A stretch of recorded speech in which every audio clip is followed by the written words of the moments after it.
పాండవుల గురించి ఎప్పుడెప్పుడు చెప్దామా అని వెయిట్ చేస్తున్నా మీ అందరికీ. భీముడు నా ఫేవరెట్ క్యారెక్టర్ మహాభారతంలో.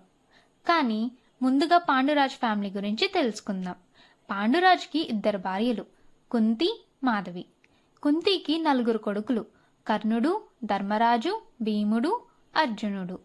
మాధవికి 2 కొడుకులు, నకులుడు, సహదేవుడు. కర్ణుడు పెళ్లికి ముందే ఉంటాడు, సూర్యపుత్రుడు. కర్ణుడు భార్య పేరు వృషాలి. ధర్మరాజు భార్యల పేర్లు ద్రౌపది, దేవిక. భీముని భార్యల పేర్లు హిడింబి, ద్రౌపది, వలాంధ్ర. అర్జునుడి భార్యల పేర్లు ఉలిప్పి, చిత్రాంగద, సుభద్ర. సుభద్ర ఎవరో తెలుసు కదా, కృష్ణుని చెల్లె. సుభద్ర కొడుకు పేరు అభిమన్యుడు. వీళ్ళు మెయిన్ క్యారెక్టర్స్. వీళ్ళు కాకుండా ఇంకా చాలామంది ఉన్నారు.